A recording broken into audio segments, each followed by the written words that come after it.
सापेक्ष वेग है ना। सापेक्ष वेग क्या होता है, तो सापेक्ष वेग रिलेटेड क्वेश्चंस हम देखेंगे। देखिए सापेक्ष वेग के जो क्वेश्चंस होते हैं 1D के अलग होते हैं और 2D के अलग होते हैं। तो अभी हम 1D के सापेक्ष वेग संबंधी क्वेश्चंस को देखने जा रहे हैं। तो सापेक्ष वेग, रिलेटिव वेलोसिटी। सापेक्ष वेग का सिद्धांत आइंस्टीन ने दिया था।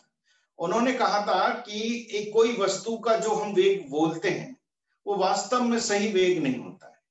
हम किसी भी वस्तु का वेग किसी अन्य वस्तु के सापेक्ष बोलते हैं। जैसे मैं अगर एक सड़क पर दौड़ता हूं तो मेरा वेग धरती के सापेक्ष है कि नहीं। अब अगर धरती के सापेक्ष, अगर हम चंद्रमा के सापेक्ष देखें तो कुछ और हो। तो किसी भी वस्तु का वेग वास्तव में किसी के बैकग्राउंड में दिया जाता है। फॉर एग्जाम्पल आपने देखा होगा दो ट्रेन है और उनमें यात्री बैठे। अब ये ट्रेन, ये इसमें एक यात्री बैठा है और ये ट्रेन ऐसे जाती है। तो इस ट्रेन का वेग कुछ और है, लेकिन जब ये इस ट्रेन के सामने से गुजरेगा तो इसको अपना वेग कुछ और महसूस होगा। इसको खुद का वेग इन दोनों ट्रेन के वेग का सम महसूस होगा, योगफल महसूस। समझ में आ गई बात। तो ये वेग बदल गया अचानक, उसको ऐसा लगने लगा उसका वेग बहुत तेज। आपने देखा दो ट्रेनें एक दूसरे क्रॉस करती है तो अचानक आपको सामने वाली ट्रेन की स्पीड बहुत ज्यादा लगती है। एक्चुअल में उसकी एक्चुअल स्पीड नहीं होती, वो आपकी और इसकी दोनों की स्पीड जुड़ के देखती है। अच्छा, वहीं अगर दोनों ट्रेन एक ही ट्रैक पर चले आमने सामने और फिर आप सामने ट्रेन को देखो तो आपको ये वाली ट्रेन स्थिर लगेगी, जबकि बाहर खड़ा व्यक्ति देख रहा है कि दोनों ट्रेन चल रही है, लेकिन अंदर बैठा व्यक्ति देख रहा है कि सामने वाली ट्रेन क्या स्थिर है। कब? जब दोनों ट्रेन एक ही डायरेक्शन में चलती है। जब दोनों ट्रेन एक ही डायरेक्शन में चलती है तो सामने वाली ट्रेन स्थिर दिखाई देती है, जबकि बाहर खड़े हो गए तो आप जो देखे तो चीज वही है, लेकिन दो अलग अलग तरीके के वेग दिखाई दे रहे हैं। इसीलिए औसत वेग की अवधारणा आई थी, जिसे आइंस्टीन ने कहा था। तो हम किसी भी वस्तु का जो वेग है वो किसी के और वस्तु के सापेक्ष ही बताते हैं। जनरली हम अभी तक जो वेग लेते रहे वो धरती के सापेक्ष लिया है, और धरती जो कि स्थिर है इसलिए धरती का वेग हम 0 मानते हैं और दूसरी वस्तु का हम v मान के फिर चीजों को डील कर लेते हैं। लेकिन जब दो वस्तुएं एक साथ गति करने लगे तब उनका वेग कुछ और ही होता है, और मैंने आपको उदाहरण से बता दी। तो सपोज एक वस्तु A है, ये v1 वेग से चल रही है, और दूसरी वस्तु जो है वो B है और ये v2 वेग से चल रही है। अब इसमें A का B के सापेक्ष वेग बताना है। तो A का B के सापेक्ष वेग होगा, कैसे पता चलेगा? अगर ये विपरीत दिशा में गति करे,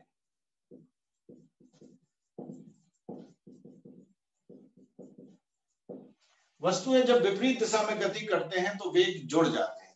तो हम कहेंगे A का B के सापेक्ष वेग होगा v1 प्लस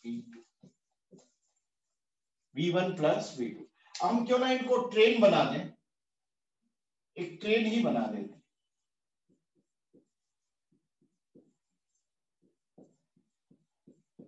ठीक है, इस ट्रेन की लंबाई है L1 और एक दूसरी ट्रेन बना देते हैं। ये क्वेश्चन ही हो गया आपको। और इसकी लंबाई है L। दिख रहा है आपको? ये ट्रेन चल रही है इधर और ये ट्रेन चल रही है इधर। अब ये दोनों ट्रेनें एक दूसरे को पार कर रही है। क्या कर रही है? एक दूसरे को पार कर रही है। तो आपको बता दें ट्रेन A का B के सापेक्ष वेग क्या होगा? तो A का B के सापेक्ष वेग होगा v1 प्लस। इसमें किसी को दिक्कत नहीं होगी। अब ट्रेनों को पार करने में लगा समय होगा। अब चूंकि विपरीत दिशा में गति है, ये विपरीत दिशा में गति है, ट्रेनें विपरीत दिशा में जा रही हैं, तो विपरीत दिशा में पार करने में लगा समय होगा t। जो समय है वो निकालेंगे आप कुल दूरी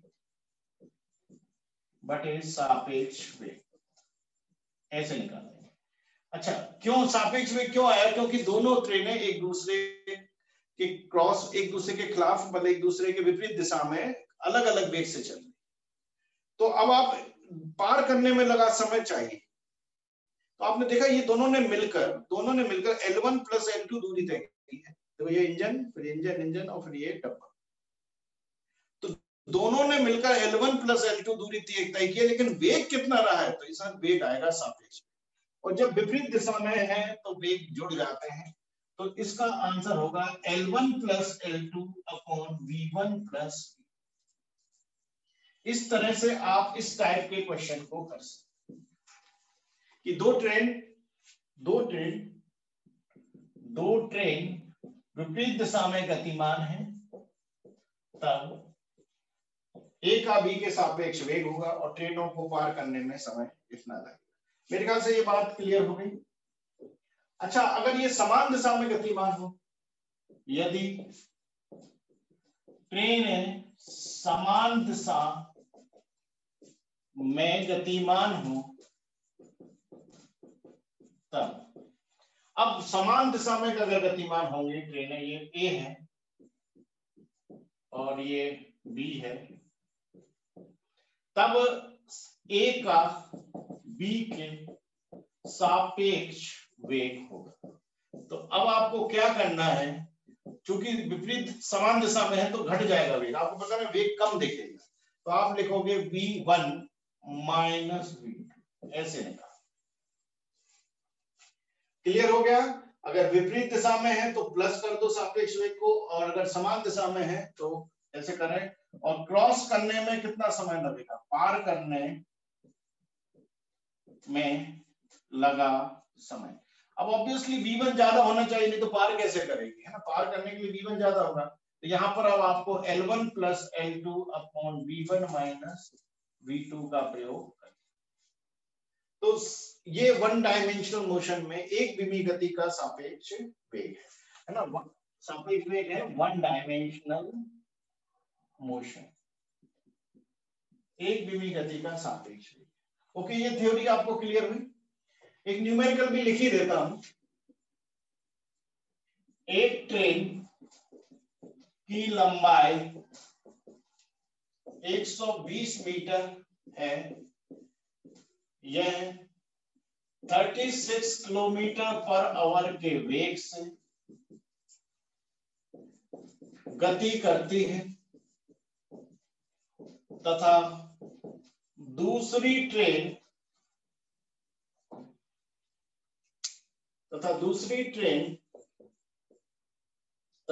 ट्रेन की लंबाई 130 मीटर है, यह 72 किलोमीटर पर आवर के वेग से विपरीत दिशा में गति करती है।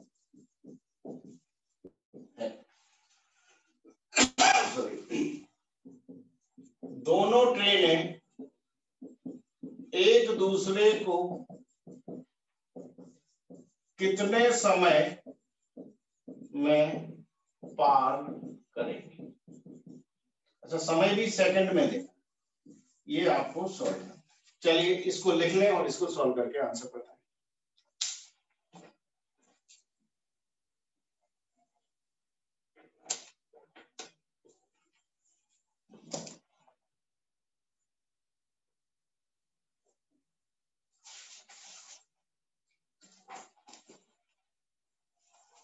पांच सेकंड बोला है, जल्दी से करें, फिर मैं ही सॉल्व कर दूंगा, नहीं तो 11 सेकंड बोला है डॉली ने।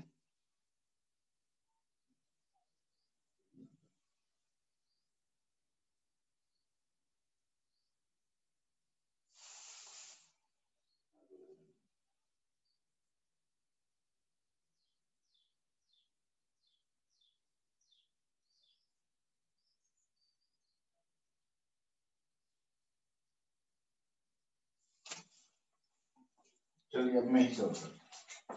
पहले तो आपको V1 लिखना है। V1 है 36 इंटू 5/80। किलोमीटर प्रति घंटे को मीटर पर सेकंड में बदलना जरूरी है। 5/18 का गुणा करो। ओके, तो ये हो गया आपका 10 मीटर पर सेकंड। हो गया कि नहीं, है ना, 18 5 10। अब V2 निकालो आप, ये है 72 इंटू 5/18, तो ये गया आपका 4 बार, तो ये हो गया 20 मीटर पर सेकंड। क्लियर, ये 20 मीटर पर सेकंड की स्पीड होगी। और क्रॉस करने में यहाँ सापेक्ष वेग का सिद्धांत लगेगा, L1 प्लस L2 अपॉन एक विपरीत दिशा में वेग हमेशा जोड़ देना, सापेक्ष वेग विपरीत दिशा में वन डायमेंशनल मोशन में ऐड कर देना चाहिए। तो लंबाई है 120 प्लस 130 और वेग होगा 10 प्लस 20, तो ये हो गया 250/30। तो कहाँ गड़बड़ हुई, कोई गड़बड़ हुई क्या? नहीं, बिल्कुल नहीं। तो 25/3 मतलब लगभग 8.3 सेकेंड। ये आंसर आएगा। ये आंसर आया किसी का? रानी क्लियर हो गया? 8.3 सेकेंड क्यों है? तो आप लोग जो आंसर दे रहे थे वो क्यों सही नहीं था? गलती समझ में आ गई क्या? आपने सीधे उठा के जोड़ दिया क्या उनको? अरे भाई, यूनिट का तो ध्यान रखना था। किलोमीटर पर आवर नहीं चलेगा, मीटर पर सेकंड ही चलेगा। तो दोनों ट्रेन 250 मीटर की लंबाई को पार करेंगी, लेकिन उनका सापेक्ष वेग होगा 30 मीटर पर सेकंड। हाँ, कैलकुलेटर इसलिए तो क्वेश्चन दिया था, ताकि आप इस बात को यूज करना भी सीख जाएं।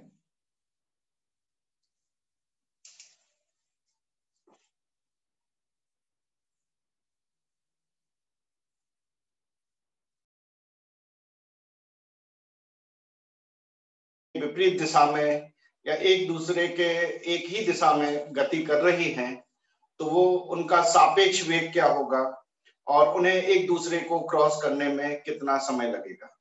तो उसका बेसिक आपको पता ही है कि यदि वस्तुएं विपरीत दिशा में गति करें तब सापेक्ष वेग मतलब relative velocity v1 plus v2 होगी, है ना। विपरीत दिशा में क्या होता है, वेग जुड़ जाता है। और यदि वस्तुएं समान दिशा में गति करें तब relative velocity v1 minus v2। ठीक है ना, ये 2 पॉइंट हमें पता है। बेसिक पॉइंट यही है कि परिणामी वेग sorry relative velocity v1 minus, और एक दूसरे को पार करने में लगा समय होगा। तो कितना समय लगेगा क्रॉस करने में? आपको क्या करना है, कुल लंबाई अपॉन सापेक्ष वेग करना है। ठीक, ट्रेन की लंबाई है L1 प्लस L2 और सापेक्ष वेग प्लस माइनस। क्रॉस करने में जो टाइम होगा, ट्रेनों की लंबाई और सापेक्ष वेग। अब आपको पता है प्लस साइन कब लेना है? प्लस साइन तब लेना है जब ये एक विपरीत दिशा में हो, और माइनस साइन तब लेना है जब ये एक ही दिशा में ट्रेन चले, तो एक दूसरे को क्रॉस करना। ओके, तो ये मैं आपको बता चुका हूं। अब इसी फंडे पर एक हम क्वेश्चन करने जा रहे हैं। क्वेश्चन है कि दो ट्रेन A तथा B एक ही ट्रैक पर गति कर रही हैं। इनके वेग क्रमशः v1 तथा v2 है। इनके वेग क्रमशः v1 तथा v2 है। जब इनके मध्य दूरी d होती है, तब दोनों ट्रेनों के ड्राइवर एक साथ एक समान मंदन से एक साथ एक समान ब्रेक लगाते हैं, जिससे उत्पन्न मंदन के कारण ट्रेन की गति कम होती है। ठीक है, तो क्वेश्चन है ज्ञात करें कि कितना न्यूनतम मंदन उत्पन्न हो जिससे ट्रेन ठीक एक दूसरे से टकराने से बच सके, एक दूसरे से टकराए नहीं। ओके, ये क्वेश्चन मैं एक बार और क्वेश्चन रीड कर देता हूं। दो ट्रेन ए और बी एक ही ट्रैक पर गति कर रही हैं। इनके वेग क्रमशः v1 और v2 है। जब इनके मध्य की दूरी d होती है तब दोनों ट्रेनों के ड्राइवर एक समान ब्रेक लगाते हैं, जिससे उत्पन्न मंदन के कारण ट्रेन की गति कम होने लगती है। तो ज्ञात करें कि कितना न्यूनतम मंदन उत्पन्न हो जिससे ट्रेन ठीक एक दूसरे से टकराए नहीं, है ना। प्रैक्टिकली आप समझो वो क्या रहा है। ये दो ट्रेनें एक ही ट्रैक पर सपोज आ रही है। जब इन दोनों के ड्राइवर एक दूसरे ट्रेन को देखते हैं उस समय इनके बीच गैप डी होता है। तो अब ड्राइवर को क्या करना है, ब्रेक लगाना है और मंदन उत्पन्न करना है। ट्रेनें एक जैसी है, ठीक है, दोनों में ब्रेक लगेगा। तो क्वेश्चन ये है कि दोनों में जब ब्रेक लगाएं तो ये कितना ब्रेक लगाएं जिससे ये ट्रेनें क्या हो, टक्कर होने के ठीक पहले रुक जाए। टक्कर नहीं होनी, टक्कर होने से बचाना है, ठीक है ना। आप क्वेश्चन का फ्रेम समझ गए। अब इस क्वेश्चन को हम रिलेटिव मोशन या सापेक्ष वेग की सहायता से सॉल्व करने जा रहे हैं, ठीक है।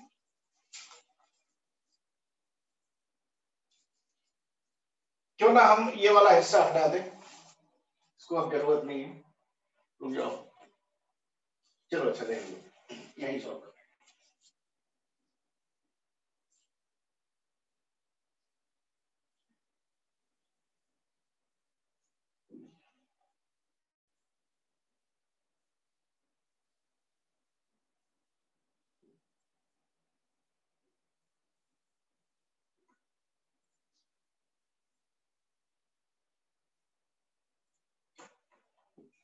ओके, ये मैंने स्केच बनाया कि दो ट्रेन ए और बी है, गैप डी है, वेग v1 v2 है और इनके ड्राइवर अब क्या लगाएंगे, ब्रेक लगाएंगे ताकि इनकी टक्कर से रोका जा सके। अब सापेक्ष वेग के हिसाब से देखें तो बताएं कि प्रारंभिक सापेक्ष वेग क्या होगा।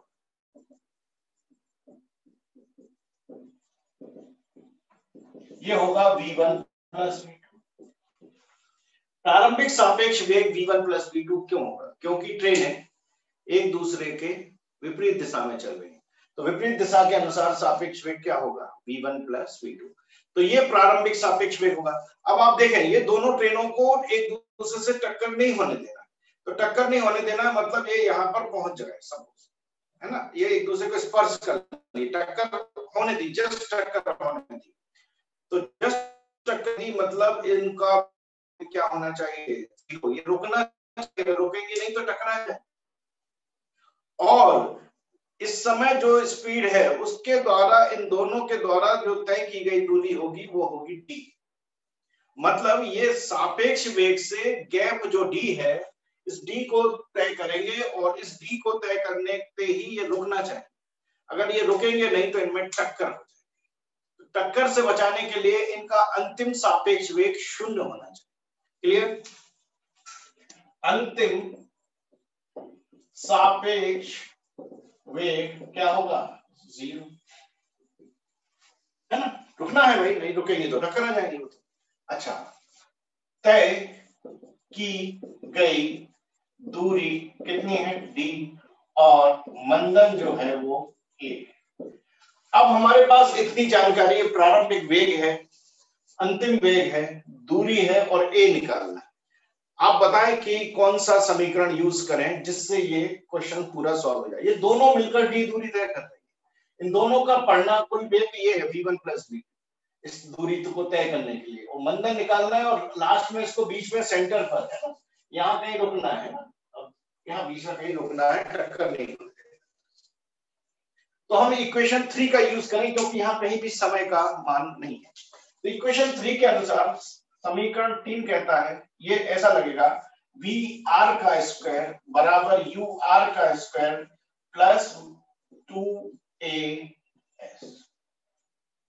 ये इक्वेशन 3 है। VR है अंतिम सापेक्ष वेग, प्रारंभिक सापेक्ष वेग, x दूरी, और अब हम सब कुछ रखेंगे तो a निकालना हमें। तो a को हम ऐसा लिख सकते हैं क्या, VR का स्क्वायर अपॉन 2d और आगे माइनस। क्यों?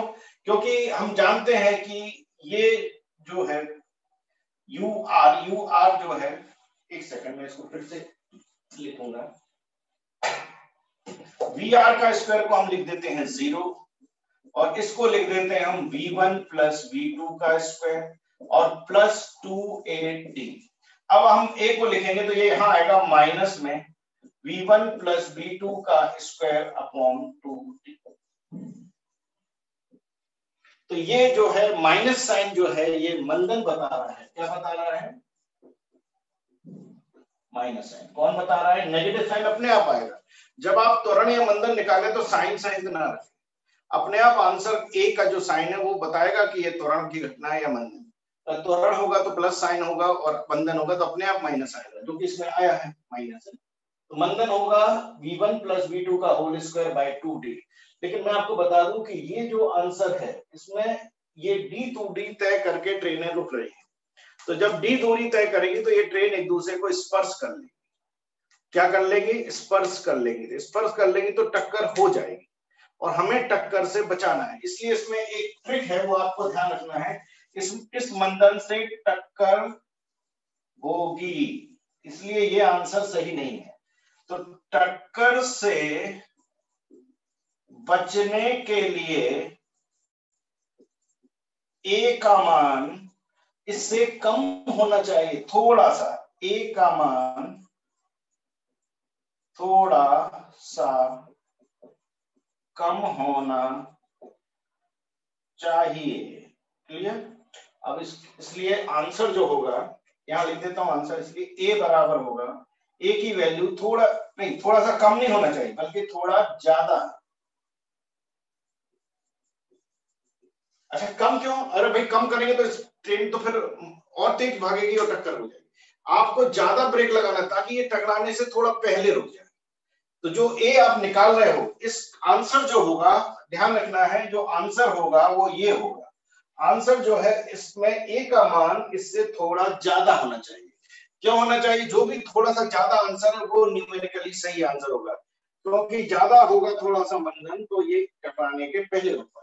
ज्यादा ब्रेक लगेगा, ज्यादा मंदन आएगा तो बच पाएंगे, है ना। अगर आपने ये वाला मंदन दिया तो ये तो टच कर जाएंगे, टच करने का है, क्योंकि ये मंदन में डी दूरी तय हो रही है। डी दूरी तय हो रही मतलब ट्रेनें एक दूसरे को स्पर्श कर रही है। हमें स्पर्श नहीं करने देना है, टक्कर नहीं करने देना है, तो थोड़ा गैप आना चाहिए। गैप करने के लिए आप जो भी ये कैलकुलेट करें तो आंसर जो है, उत्तर जो है वो टक्कर से बचने के लिए ए का मान इससे थोड़ा ज्यादा होना चाहिए। क्लियर हो गई बात को? इस तरीके से हम इसका न्यूमेरिकल करते हैं। ओके, और थ्योरेटिकली देखें तो थ्योरेटिकली ये सही नहीं है। इसका मान क्या होना चाहिए? थोड़ा सा ज्यादा, यानी थोड़ा सा क्या होना चाहिए? इससे ज्यादा। ओके, आप लोगों को समझ में आ गया ये टाइप?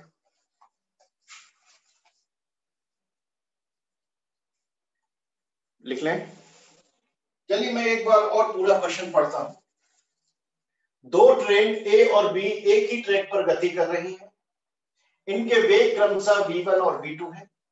जब इनके मध्य दूरी d होती है तब दोनों ट्रेनों के ड्राइवर एक समान ब्रेक लगाते हैं, जिससे उत्पन्न मंदन के कारण ट्रेन की गति कम हो जाती है। ज्ञात करें कितना न्यूनतम मंदन उत्पन्न हो जिससे ट्रेन एक ठीक टक्कर होने से पहले रुक जाए। तो ये दो ट्रेनें हैं, वेग v1 v2 है, इनके बीच की दूरी d है, और प्रारंभिक सापेक्ष वेग क्या होगा? प्रारंभिक सापेक्ष वेग इनका होगा v1 प्लस v2। क्यों?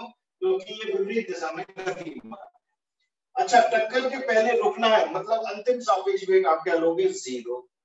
और इस दौरान इन दोनों के द्वारा इस वेग से तय की गई दूरी d होगी और मंदन a है। अब हम इक्वेशन के जो मोशन है उसको रिलेटिव वेलोसिटी में भी यूज कर सकते हैं। तो हम थर्ड इक्वेशन यूज करेंगे, vr का स्क्वायर बराबर ur स्क्वायर प्लस 2as। इसमें अंतिम वेग 0 है और प्रारंभिक वेग v1 प्लस v2 का स्क्वायर है। a निकालना है, s को d रख दिया। सॉल्व करने पर a बराबर आया माइनस v1 प्लस v2 का होल स्क्वायर अपॉन 2d। लेकिन ये जो उत्तर हमने निकाला है ये सही नहीं है। इसके लिए मैंने आपको लिखा है कि उत्तर में टक्कर से बचने के लिए a का मान थोड़ा ज्यादा होना चाहिए। मतलब इसका एक्चुअल में जो करेक्ट आंसर होगा, क्या होगा कि टक्कर से बचने के लिए मंदन a की वैल्यू थोड़ी ज्यादा होना चाहिए। किससे? v1 प्लस v2 का होल स्क्वायर बाय 2d से। ठीक है, बात है थोड़ा ज्यादा बचने के लिए मंदन a ज्यादा नहीं, थोड़ा अधिक मान होना चाहिए। क्या आप इसकी ट्रिक समझ रहे हो? ये इसकी ट्रिक है क्वेश्चन की। आप यहां तक सॉल्व कर लोगे और आप सोचोगे ये आंसर सही है, तो गलत है आपका आंसर। इसमें तो टक्कर हो जाएगी, ट्रेनें एक दूसरे को टच करेंगी, हमें टच नहीं करने देना है। तो आप जो निकाल रहे हो उससे थोड़ा अधिक, समझ में आ रही बात को? आंसर थोड़ा अधिक होना चाहिए। अब क्लियर हो गया ये आपको पूरा? बताएं जरा, मैं पढ़ रहा हूं मैसेज।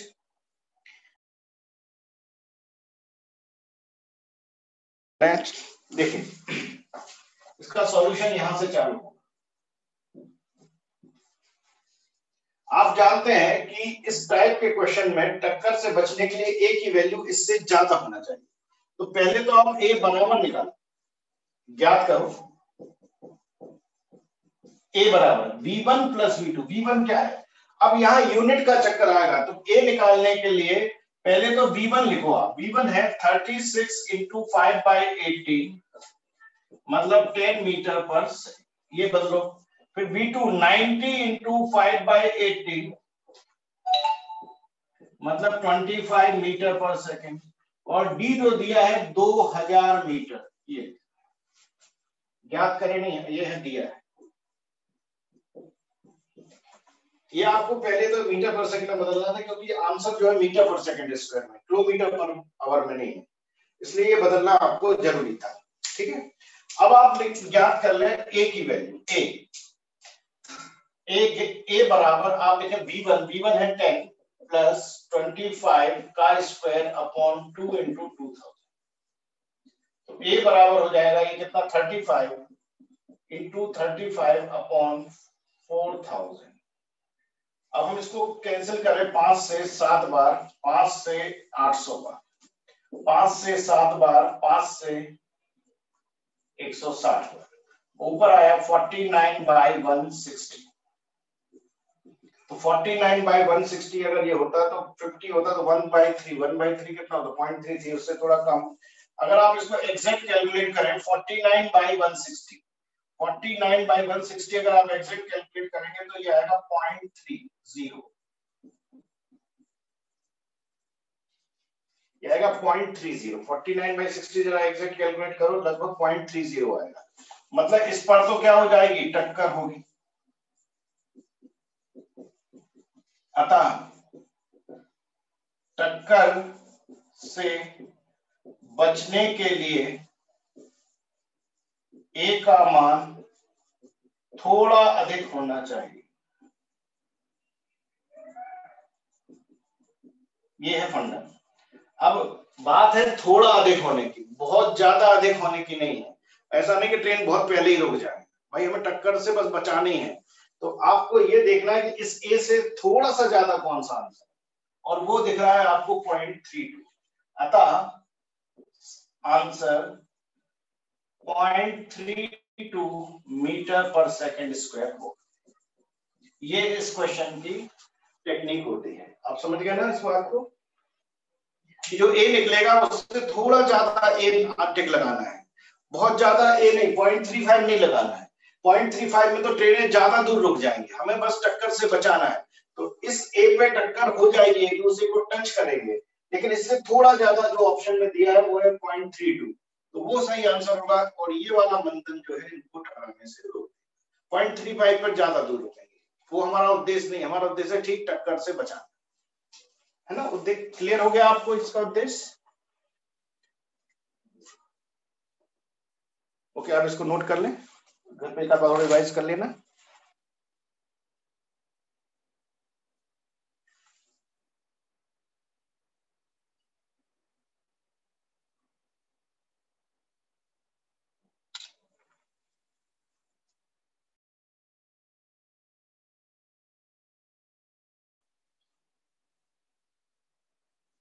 चलिए, ये अगला क्वेश्चन है और मैं पहले इसको रीड कर रहा हूं। दो ट्रेन ए तथा बी एक ही ट्रैक पर समान दिशा में गति कर रही है। इनके वेग क्रमशः 36 किलोमीटर पर आवर तथा 90 किलोमीटर पर आवर है। जब इनके मध्य की दूरी 500 मीटर होती है तब दोनों ट्रेनों के ड्राइवर एक साथ एक समान ब्रेक लगाते हैं। इसमें फिर करेक्शन आएगा, तब पीछे वाली ट्रेन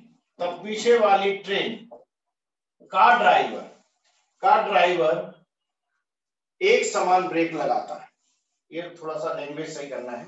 तो पीछे वाली ट्रेन का ड्राइवर एक समान ब्रेक लगाता है, जिससे उत्पन्न मंदन के कारण ट्रेन की गति कम होती है। ज्ञात करना है कि कितना न्यूनतम मंदन उत्पन्न हो सके कि ट्रेन ठीक एक दूसरे से टकराए नहीं। तो ये फ्रेम है क्वेश्चन का। मैं इसको आपको पहले डायग्राम बताता हूं कि डायग्राम कैसा है।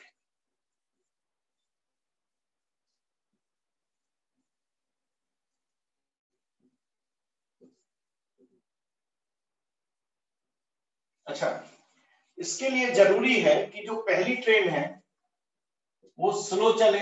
ये दिया है 36 किलोमीटर पर आवर और हमने बदला था तो ये कितना आया था, 20 मीटर पर सेकेंड। और ये V2 जो कि है 90 किलोमीटर पर आवर और हमने जब बदला था तो कितना आया था, 25 मीटर पर सेकेंड।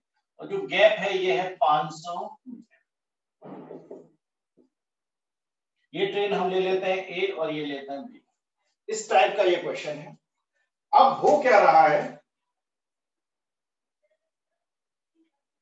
कि दो ट्रेन एक ही ट्रैक पर एक ही दिशा में चल रही है।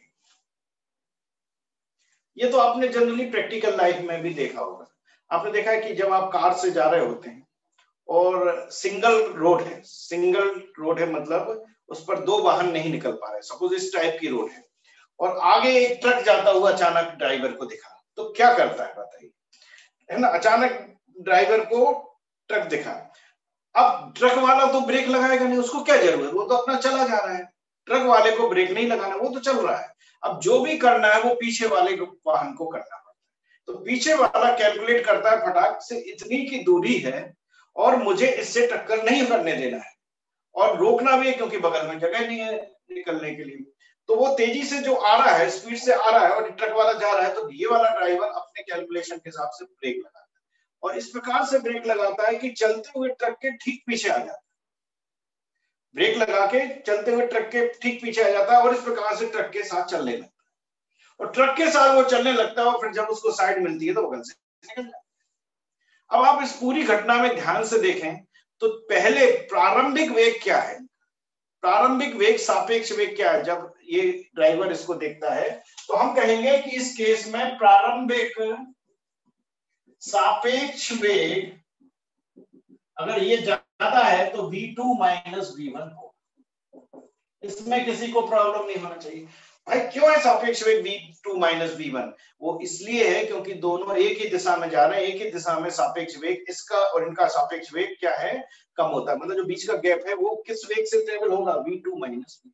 अब क्या होगा, ये चलते जाएंगे और ये ऐसे रुक, तो अंतिम सापेक्ष वेग जो है वो 0 नहीं होगा क्योंकि इसको भाई रुकना नहीं है। ये वाली पीछे वाली कार इसको इस ट्रक के बराबर वेग पर लाना है बस, और फिर दोनों एक साथ चलते रहे, रुकेगा भाई। टक्कर बस से बचने के लिए रुकने की जरूरत नहीं है पीछे वाले को। पीछे वाले को V2 का जो वेग है, V2 जो वेग है वो V1 तक लाना है। बात आ रही समझ में? अंतिम सापेक्ष वेग जो होगा ये V2 को कहां तक लाना है, V1 तक लाना है। तो अंतिम सापेक्ष वेग इस केस में सापेक्ष वेग होगा V2 को आप V1 लिखोगे माइनस V1 लिखोगे तो ये कितना हो जाएगा, ये V0 हो जाएगा। तो 0 हुआ, लेकिन किस कारण से हुआ ये आपको बहुत क्लियर होना, वहां अलग कारण था। पहले वाले केस में इनको रुकना था, रुकने के कारण सापेक्ष वेग 0 हुआ था, लेकिन दूसरे कारण में रुकना नहीं है, दोनों को चलना है और दोनों को एक ही वेग से चलना है। जब दोनों एक ही वेग से चलेंगे तो सापेक्ष वेग शून्य ही होगा, गैप नहीं चेंज हो रहा है ना, तो ये इसलिए सापेक्ष वेग क्या होगा, शून्य होगा। तो आपको कारण समझ में आ गया, V2 जो है वो V1 तक आएगा। यही रीजन है कि हमने V2 को V1 लिखा, V1 माइनस V1, ट्रक और कार के बीच का सापेक्ष वेग शून्य हो गया। इस दौरान तय की गई दूरी d है, और दूरी d है और मंदन जो है आने वाला निकालना है a, वो ये। फिर से हम इक्वेशन 3 यूज करेंगे, VR का स्क्वायर बराबर UR square plus 2AS। Okay, ये फिर से 0 रखेंगे और ये रखेंगे हम V2 माइनस V1 का होल स्क्वायर प्लस 2AD। तो A बराबर आएगा, क्या आएगा, V2 माइनस V1 का square upon 2D with negative sign. लेकिन आप अच्छे से जानते हैं कि इसमें तो टक्कर होगी, इस वाले मंदन में टक्कर होगी।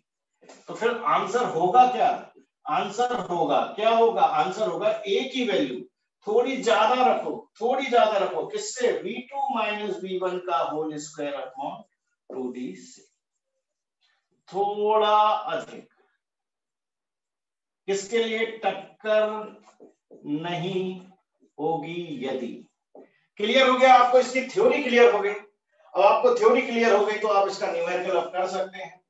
न्यूमेरिकल में आपको A की वैल्यू पहले निकालना है, जो कि होगी कितनी होगी, 25 माइनस 10 का square upon 2 into 500। So A बराबर ये होगा 15 का स्क्वायर अपॉन 1000, ये होता है 225 अपॉन 1000, है ना। 15 का स्क्वायर कितना होता है, 15 का स्क्वायर होता है 225, और डिवाइड करोगे तो A बराबर आएगा 0.225 मीटर पर सेकंड स्क्वायर। लेकिन ये आंसर गलत है, ये गलत आंसर है। सही आंसर क्या होगा, सही आंसर थोड़ा अधिक मंदन होना चाहिए। इससे अधिक जो भी है, सपोज अधिक 0.225 की जगह मैंने लिख दिया 0.23, तो ये 0.23 मीटर पर सेकंड स्क्वायर करेक्ट होगा, हो सकता है।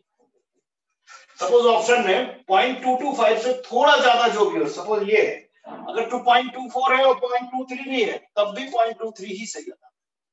0.24 ज्यादा हो जाएगा, बहुत ज्यादा नहीं चाहिए, इसके क्लोजेस्ट जो ए ज्यादा हो वही आंसर सही होता है, क्लोजेस्ट होना चाहिए, थोड़ा अधिक, ठीक है। ओके, अब आप लिख लें, ये वाला क्वेश्चन भी आपको समझ में आ गया, अंतर समझ में आ गया दोनों क्वेश्चनों में। हाँ, जो भी ऑप्शन में 0.225 से बस ज्यादा होना वाला वही टिक लगाना है, बहुत ज्यादा वाला नहीं चाहिए।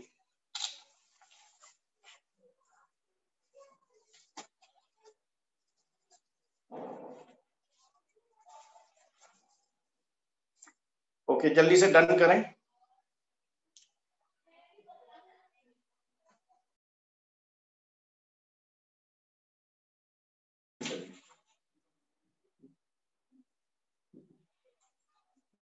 एक जीप से एक जीप 36 किलोमीटर पर आवर के वेग से गतिमान है, इससे आगे एक कार, इससे आगे एक कार 90 किलोमीटर पर आवर के वेग से समान दिशा में गतिमान है। ठीक है, अब जीप से एक गन से बुलेट को 120 मीटर पर सेकंड के वेग से, या 150 कर रहा हूं, 150 मीटर पर सेकंड के वेग से फायर किया जाता है। तो बताएं बुलेट कार से कितने वेग से टकराएगी? ओके, बिल्कुल क्वेश्चन क्लियर है। एक जीप 36 किलोमीटर पर आवर के वेग से गतिमान है और इससे आगे एक कार 90 किलोमीटर पर आवर के वेग से गतिमान है। अब जीप से एक गन से बुलेट को 150 मीटर पर सेकंड के वेग से फायर किया जाता है। तो आपको बताना है कि यह बुलेट कार से कितने वेग से टकराएगी। ओके, 1 मिनट का टाइम है, सॉल्व करके बताएं बगैर ऑप्शन के। मीटर पर सेकंड में आंसर देना है, मीटर पर सेकंड में आंसर देना है, वेग बताना है जिससे बुलेट कार से टकराए। चलिए मैं सॉल्व करता हूं।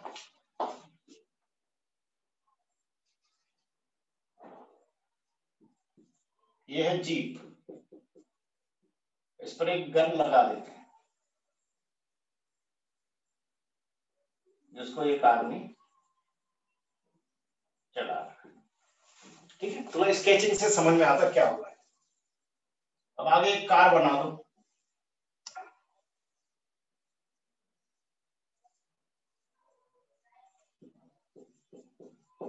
ठीक है, ये स्केचिंग हो गई। अच्छा, अब कार का वेग कितना है? ये वेग मान लेते हैं हम v2। कार का वेग है 90 किलोमीटर पर आवर।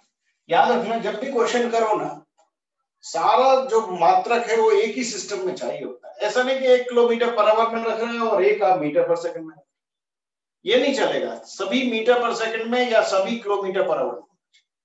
तो यहाँ मीटर पर सेकंड में बदलने की इसको जरूरत है और आप इसको क्या लिख सकते हैं, 90 इंटू 5/80 मतलब 25 मीटर पर सेकंड। पहली गलती क्लियर हो गई ना कि वेग एक ही मात्रक में चाहिए। अब जीप का वेग क्या है? जीप का वेग मान लिया v1 और ये है 36 किलोमीटर पर आवर। तो इसको बदलोगे आप तो ये हो जाएगा 36 इंटू 5/80 मतलब 20 मीटर पर सेकंड, है ना। बदल गए, ये समझ में आ गई बात। अब जो बुलेट फायर की गई, ये बुलेट है, बुलेट। तो बुलेट का जो वेग है v कर लेते हैं। बुलेट का वेग जो है वो दिया गया है 150 मीटर पर सेकंड। ठीक है, ये फायर करते हैं। अब ये जो बुलेट है ये जाके इस कार से टकराएगी। ये आपको ये वाला जो वेग है ये निकाल, ये स्केच क्लियर हो गया। अब यहां पहला स्टेप, बुलेट का कुल वेग क्या होगा।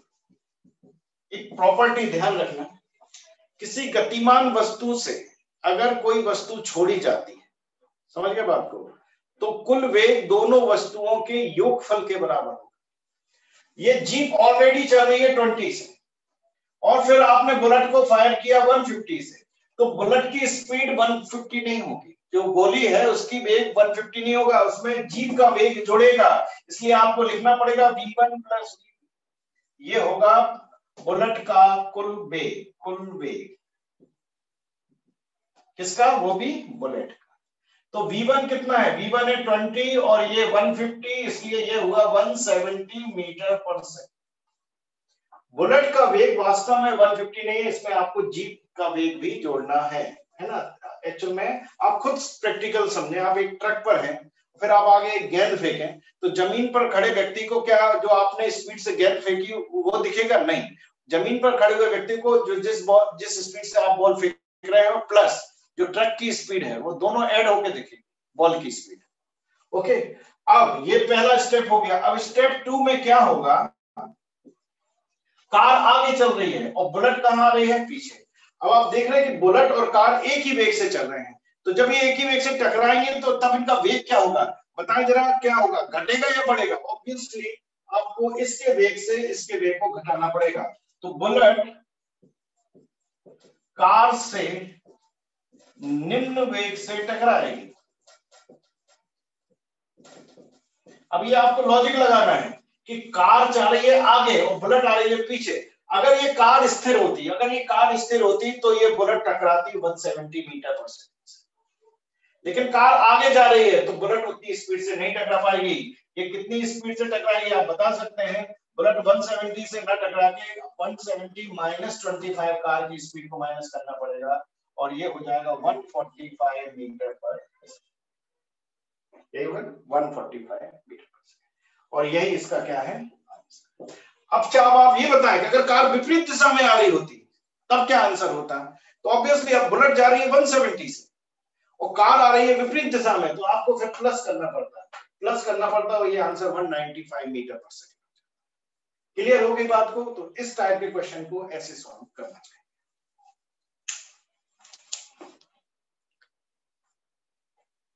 170 में 25 घटाओ ना, क्यों?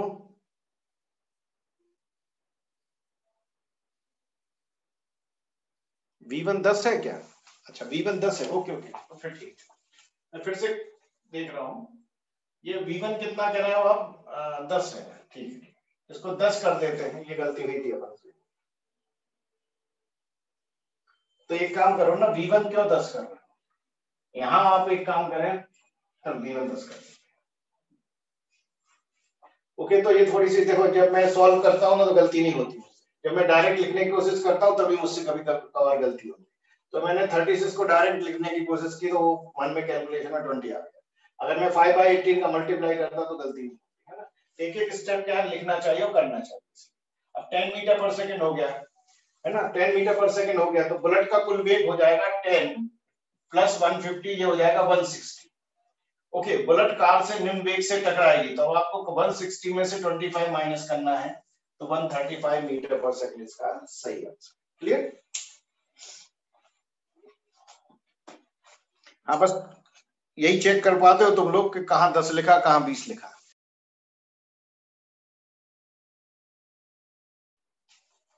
तो ये एक और बहुत अच्छे टाइप का क्वेश्चन है, इसको मैं पूरा टाइप ही समझा रहा हूं, इसमें आपको इस पर बेस्ड न्यूमेरिकल्स भी फॉर्म किए जा सकते। तो टाइप क्वेश्चन है ये कि एक पुलिस वाहन नियत वेग U से सड़क पर हॉर्न बजाता हुआ, या सायरन कह लें, हॉर्न नहीं कहते इसको, सायरन बजाता हुआ गतिमान है।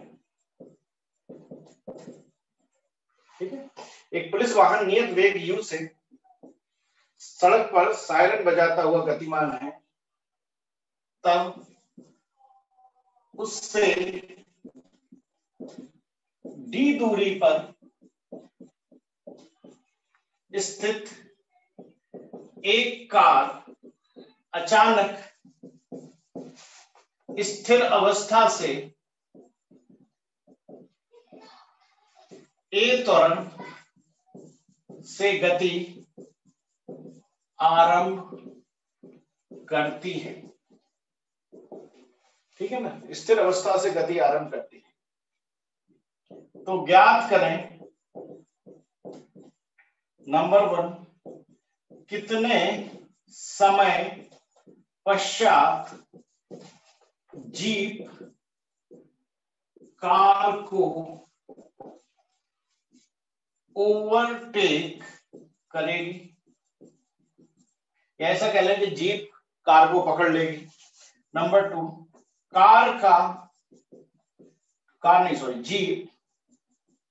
जीप का न्यूनतम वेग क्या होना चाहिए? ताकि वह कार को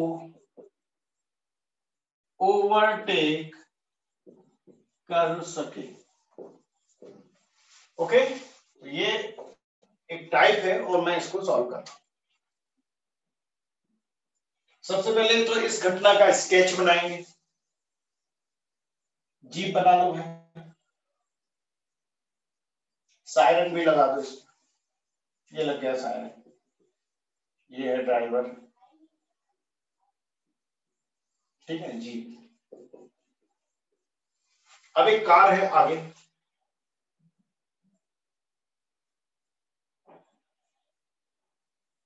इसका ड्राइवर ये है।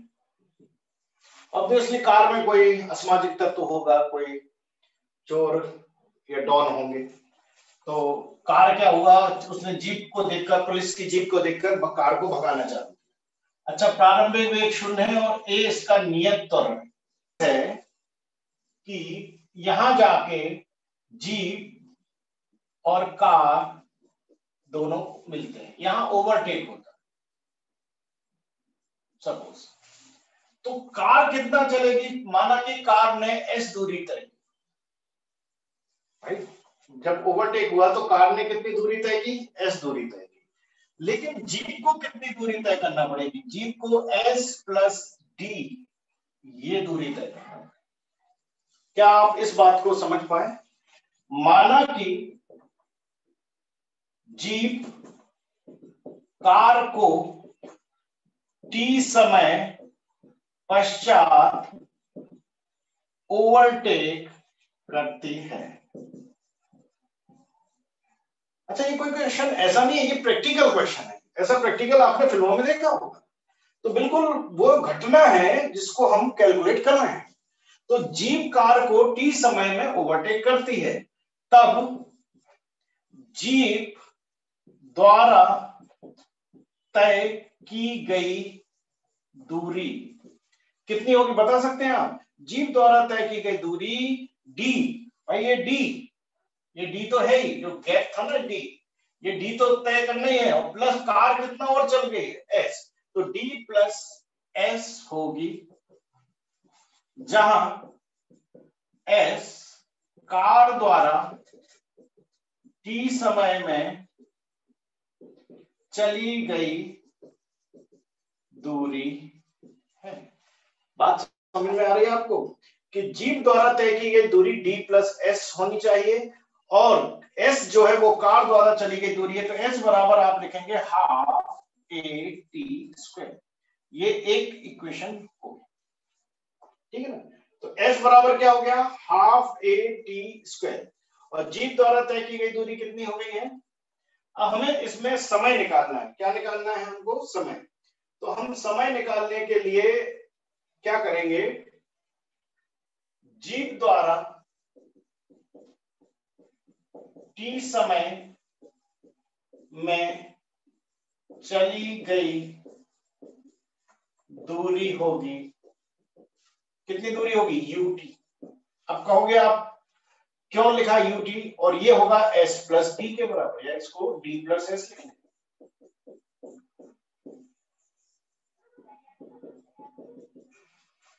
अरे भाई, अगर यहाँ ओवरटेक होता है तो कार ने टी समय में एस दूरी ट्रेवल की, और एस बराबर है हाफ ए टी स्क्वायर, क्योंकि ये त्वरण से तय हो रही है। और जीप को ट्रेवल करना पड़ेगी डी गैप, ये वाला गैप भी और ये वाली दूरी भी। तो डी प्लस एस या एस प्लस डी दूरी तय करेगी जीप, लेकिन ये दूरी होगी यूटी। क्यों, क्योंकि कार नियत वेग से चल रही, और वेग अगर यू है तो दूरी बराबर चाल बढ़े तो समय होगा। चाल कितनी है, नियत चाल है यू, यहाँ कोई त्वरण नहीं है, तो यू इंटू टी होगी। अब हम क्यों ना एस की वैल्यू रख दें हाफ ए टी स्क्वायर बराबर यूटी, या इसको और थोड़ा लिखें तो 2d plus A T square बराबर 2ut। अच्छा, या इसको हम यहां लाएं तो A T square minus 2ut plus 2d बराबर 0। ये क्या बन गया है, ये वर्ग समीकरण है। वर्ग समीकरण है तो तुलना करो तो ये a है और ये b है और ये वाला हिस्सा c है। तो t बराबर लिखेंगे minus B plus root of B plus minus B square minus 4ac upon 2a, तो t बराबर लिख पाएंगे हम minus B, minus minus plus हो जाएगा 2u, ठीक है, 2u लिख पाएंगे हम, प्लस लेंगे साइन, नेगेटिव नहीं लेंगे हम, बी प्लस माइनस दोनों ही ले लेते हैं, मैं बाद में बताऊंगा प्लस का और माइनस का लेना है। बी स्क्वायर करें जरा, बी स्क्वायर ये है बी, तो बी का होगा 4u स्क्वायर, है ना, बी स्क्वायर हो गया माइनस 4, ए तो ए ही है और सी जो है 2d है, सो 2d है ना इंटू 2d अपॉन नीचे 2a। एक स्टेप और लिख सकते हैं, आप ध्यान से देखें तो 4 अगर हम कॉमन लेते हैं तो ये 2 बाहर आएगा और ये 2 बाहर आएगा, 2 से 2 कैंसिल हो जाएगा, तो आप लिखेंगे u plus minus under root of u square minus 2ad upon a। ये वो समय है जब इसे पार करें, तो ये पार या ओवरटेक करने का समय है। इस तरीके से ये आंसर आपका आएगा, थोड़ा सा जगह कम है, अब आप समझिए। ओके, तो इस तरीके से इतने समय में आप इसको न्यूमेरिकल के फॉर्म में आएगा, तो इस तरीके से वर्ग समीकरण बनेगा और आप इसको सॉल्व कर पाएंगे। ठीक है, एक बार आप इसको लिख लें, मैं एक बार और इसको रिपीट करूंगा।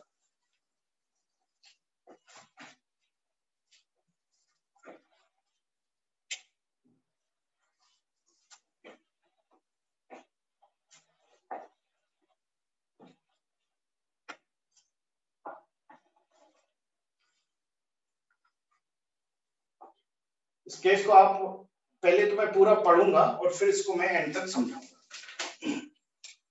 क्वेश्चन इस टाइप का रहेगा कि एक पुलिस अच्छा स्टार्ट करता हूं। एक पुलिस वाहन नियत वेग u से सड़क पर सायरन बजाता हुआ गतिमान है और उससे d दूरी पर स्थित एक कार अचानक स्थिर अवस्था से a त्वरण से गति आरंभ करती है और ज्ञात करना है कितने समय पश्चात जीप कार को ओवरटेक करेगी। और नंबर 2, जीप का न्यूनतम वेग क्या होना चाहिए जिससे वो कार को ओवरटेक कर सके। ऐसा नहीं कि कोई भी वेग से जीप चलती जाए और कार को पार कर लेगी, तो एक निश्चित वेग होना चाहिए, स्पीड होनी चाहिए जिससे जीप कार को ओवरटेक कर पाए, तो वो भी कंडीशन निकालना है। तो इसको सॉल्व करने के लिए हमने डायग्राम बनाया, जीप है, जीप नियत त्वरण से चल रही है, स्थिर अवस्था से चल रही है, तो u0 ले लिया। पीछे जो कार की बात कर रहा हूँ, ये जीप जो है वो नियत वेग से चल रही है, इसमें कोई भी त्वरण नहीं है, इन दोनों के बीच का गैप t है।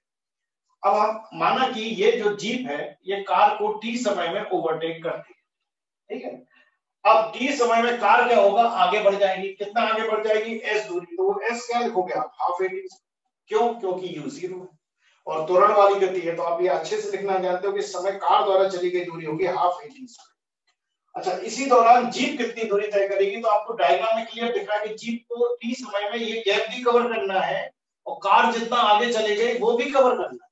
तो वास्तव में जीप द्वारा t समय में चली गई दूरी d प्लस s होगी, तो d प्लस s दूरी, अब इसको हम क्या ut लिख सकते हैं, बिल्कुल लिख सकते हैं, क्योंकि दूरी बराबर होता है 4 गुणित समय, इसमें कोई त्वरण तो है नहीं, तो d प्लस s जो ये दूरी है ये ut के बराबर होगा। यहाँ हमने s को लिख दिया और s को सिंप्लीफाई किया इस पूरे को, तो ये वर्ग समीकरण मिल गया, at square minus 2ut plus 2d बराबर 0। वर्ग समीकरण में ये वाला a है, ये वाला हिस्सा b है और ये वाला हिस्सा c है, तो t बराबर minus b plus minus root b square minus 4ac upon 2a लिखा, तो b बराबर माइनस 2u है, तो माइनस माइनस प्लस हो गया।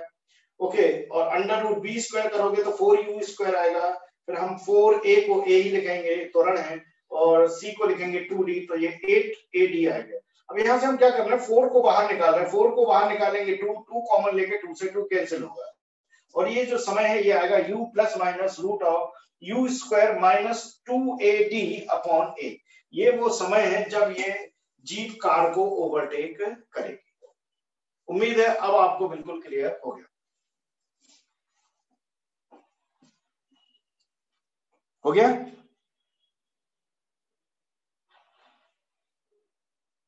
डिटेल से समझ गए तो हम इसको थोड़ा और जल्दी कैसे कर सकते। हमें पता है कि जीप द्वारा तय की गई t समय में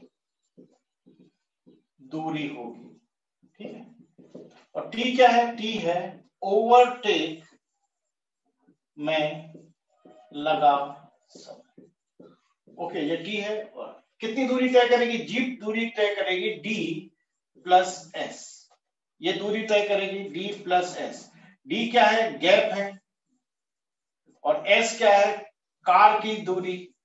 तो जीप दूरी तय करेगी ut, क्योंकि जीप नियत वेग से चल रही, तो जीप जो भी t समय में दूरी करेगी वो ut, और ये हर हालत में ये होना चाहिए, तभी कार को वो आगे जाके ओवरटेक हो पाएगा। अब d प्लस कार की दूरी होगी हाफ at स्क्वायर बराबर ut। फिर हमने लिखा था इसको at square minus 2ut plus 2d बराबर 0। सॉल्व करके t बराबर आया u plus minus root of u square minus 2ad upon t, है ना। सॉल्व करने पर ये मिला। तो t जो है वो ओवरटेक का समय है कि नहीं। अब इसको आपको सॉल्व करना है, तो दो आंसर मिलेंगे।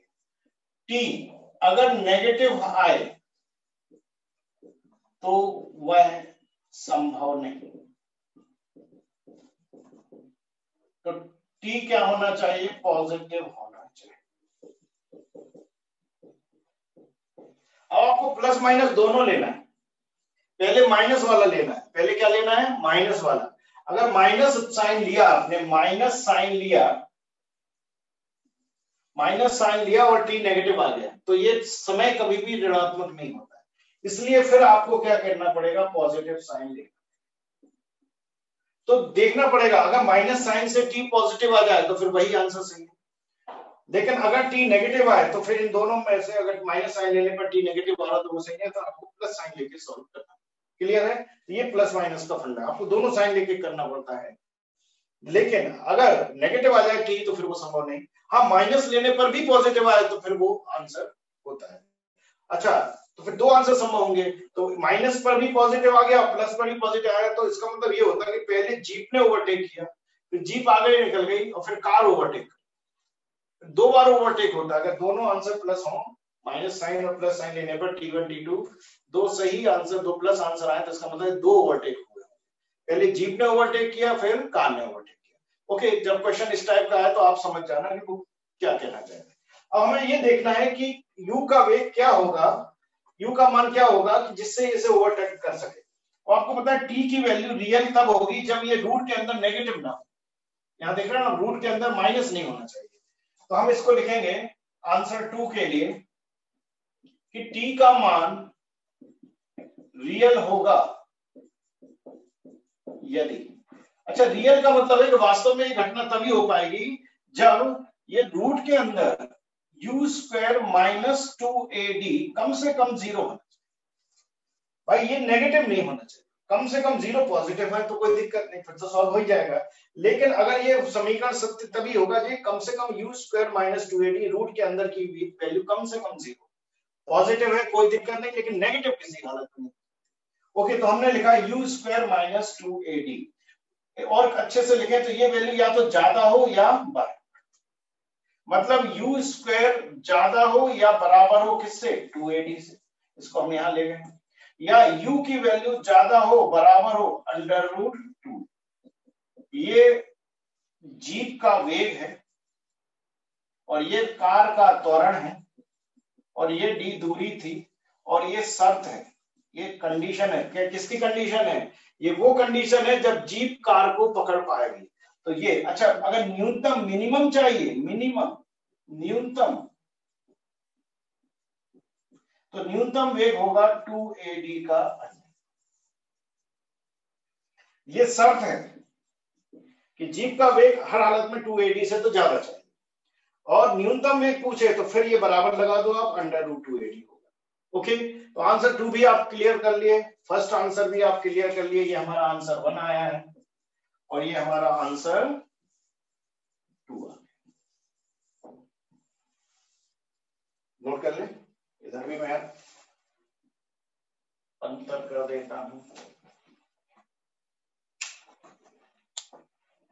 तो इस टाइप की सारी चीजें समझाने के लिए आपको कई बार बोर्ड भरना पड़ता है, बहुत बोलना पड़ता है। और मॉल में कहें, कई बार प्लेटफॉर्म में, एयरपोर्ट्स में, इन सब जगह पर आपको एक्सीलेटर दिखाई देते हैं। एक्सेलेरेटर मतलब वो सीढ़ियां रहती हैं, वो मूव करती है। तो उसी की एक घटना है कि एक व्यक्ति मॉल में स्थिर एक्सेलेरेटर पर, एक व्यक्ति मॉल में स्थिर एक्सेलेरेटर पर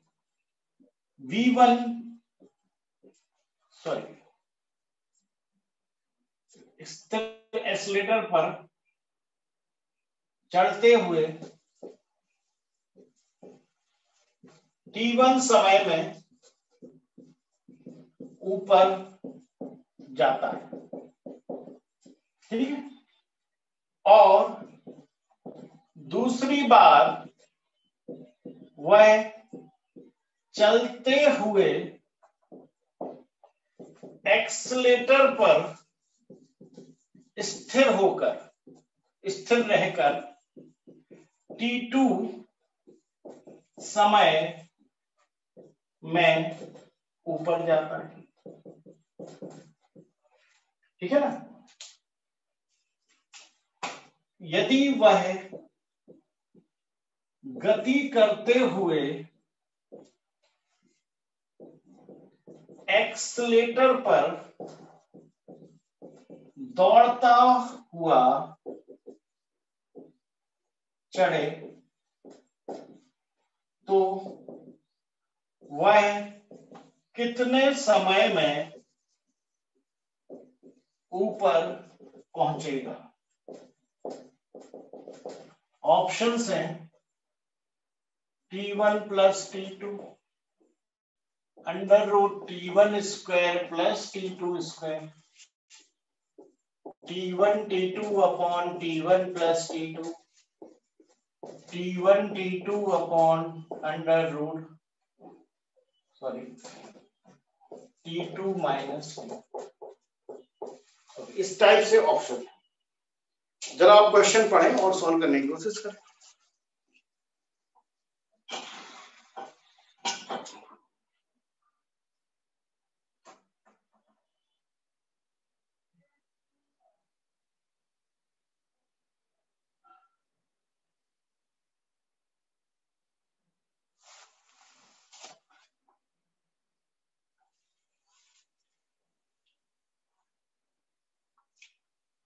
ओके, मैं सॉल्व कर देता हूं।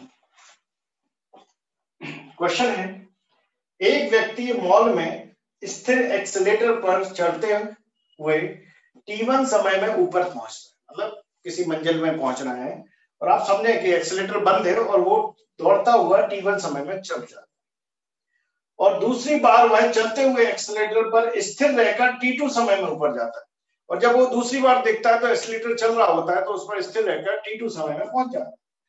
और यदि वह गति करते हुए एक्सेलेरेटर पर दौड़ता हुआ चढ़े तो कितने समय में ऊपर पहुंचे?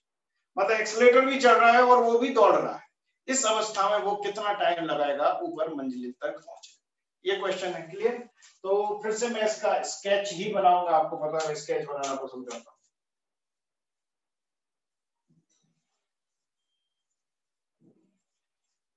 ठीक है, ये एक्सेलेरेटर हो गया, ये एक्सेलेरेटर हो गया। माना कि इसकी यहां तक x दूरी तक तय करना है, इस एक्सेलेरेटर के द्वारा कितनी दूरी तय करना है, यहां से यहां की x। ओके, कोई दिक्कत नहीं। अब तीन अवस्थाएं होती हैं। पहली अवस्था में जो मनुष्य है, सुनना बात को, पहली अवस्था में क्या है, पहली कंडीशन में जो मनुष्य है वो दौड़ रहा है v1 वेग से, ठीक है। अगर ये v1 वेग से दौड़ रहा है, ये v1 वेग से दौड़ रहा है, तो बताओ, ये तो स्थिर है, तो v1 वेग से दौड़ रहा है तो समय t1 कितना लगेगा पहुंचने? तो जो समय t1 दिया है वो होगा दूरी बटे 4। अगर मनुष्य दौड़ते हुए ये दूरी तय करे तो आप क्या लिखोगे? समय होगा x अपॉन v1 जो कि दिया गया है। अब ये पहली अवस्था हो गई। दूसरी में क्या है, एक्सेलेरेटर गति करता है v2 वेग से। अच्छा, अब ये मनुष्य स्थिर है और ये एक्सेलेरेटर चल रहा है कितने वेग से? v2। और ये एक्सेलेरेटर x दूरी तक मनुष्य को ले जाता है। तब समय होगा, कितना समय है दिया है इन्होंने t2, तो अब एक्सेलेरेटर दूरी तय करता है x और एक्सेलेरेटर का वेग है v2, तो समय होगा x अपॉन v2। बात समझ में आ गई? ये पहली कंडीशन है और ये दूसरी कंडीशन है। और अब तीसरी कंडीशन, एक्सेलेरेटर तथा मनुष्य दोनों गति कर रहे हैं तब समय होगा। अब बताओगे समय क्या लिखेंगे? अब हम समय को लिखेंगे t और दूरी होगी x और वेग होगा v1 प्लस v2। अरे भाई अब क्या हो रहा है, ये x दूरी, ये दोनों एक ही डायरेक्शन में चल रहे हैं, तो ये v1 है v2, तो परिणामी वेग इसका क्या होगा? ये x दूरी को कितने वेग से तय करेगा? यहाँ सापेक्ष वेग का कॉन्सेप्ट नहीं लगेगा, x दूरी को यह v1 प्लस v2 वेग से, बुलेट वाला कॉन्सेप्ट लगेगा। जैसे बुलेट को चलाया था ना अपन ने, गोली को चलाया था ना अपन ने जीप से, तो वेग जुड़ गया था। ऐसे ही अब ये दूरी यह v1 प्लस v2 से तय करेगा, इसलिए मैंने लिखा दूरी बटे वेग v1 प्लस v2। ओके, तो x अपॉन t1 को लिखेंगे हम, t1 को लिखेंगे x upon v1, sorry t1 नहीं, यहां से v1 लिखना पड़ेगा, तो v1 बराबर होगा x अपॉन t1 और यहां से v2 लिख सकते हो आप x अपॉन t2। ओके, तो हम लिखने जा रहे हैं v1 को लिखेंगे हम, v1 को लिखेंगे x अपॉन t1 और ये x अपॉन t2। एलसीएम ले ले आप t1 t2, x कॉमन ले ले तो यहाँ आ जाएगा t2 प्लस t1, x से x चला गया तो t बराबर ये ऊपर जाएगा t1 t2 upon t1 plus, ये कौन सा माध्य होता है? ये हरात्मक माध्य कहलाता है, हरात्मक। इस तरीके से आपको ये क्वेश्चन सॉल्व करना। फिर से एक बार बता दूं, मनुष्य दौड़ रहा है v1 वेग से, नहीं दिया है v1 मान लिया, तो समय लगेगा t1 बराबर x अपॉन v1 पहुंचने, यहां से v1 निकाल लिया। एक्सेलेरेटर गति करता है v2 वेग से, तो समय लगेगा x अपॉन v2, केवल एक्सेलेरेटर चले तो यहां से v2 निकाल लिया। अब अगर दोनों ही चलते तो x दूरी को कुल वेग कितना मिलेगा? इसको, ये मनुष्य को कुल वेग एक्सेलेरेटर का v2 प्लस v1 वेग से x दूरी तय करेगा, तो आप लिखोगे x upon v1 plus v2। v1 v2 है पता नहीं है, तो v1 v2 को लिखा हमने x upon t1 plus x upon t2। LCM लिया t1 t2, x कॉमन लिया तो ऊपर आएगा t2 प्लस t1, x से x कट गया, t1 t2 ऊपर गया, तो फाइनल आंसर होगा t1 t2 upon t1 plus t2। तो इसका मतलब है इसका थर्ड ऑप्शन करेक्ट। उम्मीद है आपको ये टाइप भी समझ में आया होगा। और मैंने सापेक्ष वेग, दो वस्तुएं जब एक दूसरे के सापेक्ष गति करती हैं तो उनके सारे क्वेश्चंस, सारे टाइप्स मैंने आपको करा दिए हैं। अब आप खुद क्वेश्चंस लगाओगे, अच्छे से ये पढ़ के लगाओगे तो खुद से क्वेश्चंस बनने लगेंगे, ठीक है ना। मेरे को आपको ज्यादा हेल्प करने की जरूरत नहीं पड़ेगी, आप खुद कर पाओगे अगर ये अच्छे से सीख के लगाओगे। इसके अलावा आज मैं आपको बिगिनर बॉक्स 6 तक के सॉल्यूशन, हैंड रिटन सॉल्यूशन जो मैंने बनाए हैं वो मैं पोस्ट करूंगा काइनेमेटिक्स के। इसके अलावा आपने जो वर्क पावर एनर्जी के क्वेश्चंस पूछे थे उनका भी मैं आज पोस्ट कर दूंगा और दोनों वीडियो भी पोस्ट कर दूंगा। और आपको पता है 13 तारीख को टेस्ट है, तो आप ज्यादा से ज्यादा समय फिजिक्स की पढ़ाई करते हैं, ठीक है ना। ओके, तो इस तरीके से हम करेंगे। और कल आप मुझे काइनेमेटिक्स के टिक लगवा देना, एक्सरसाइज 1 के, काइनेमेटिक्स के एक्सरसाइज 1 के आप क्वेश्चन टिक लगवा देना, ठीक है ना। तो मैं उसको आपको कल सॉल्व करके भेज दूंगा, तो संडे को आप वो भी कर लेना। तो जो हमने यहाँ तक पढ़ाया ये खत्म हो जाएगा। कल हमारा स्टार्ट करेंगे हम प्रोजेक्टाइल मोशन, और मैं कल प्रोजेक्टाइल मोशन की लगभग सारी थ्योरी कंप्लीट कर दूं। ओके, तो आज की क्लास को हम यहीं एंड करते हैं।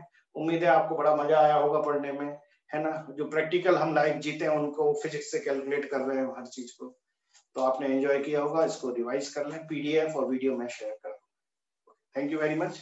आप अपना रिप्लाई कर सकते हैं। मैं आपको, अब मैं पढ़ना चालू कर रहा हूँ। पहले के मैसेज में मैंने बताया ना, मैं बोर्ड पर रहता हूँ तो पढ़ नहीं पाता हूँ। ओके, मैं आपको अब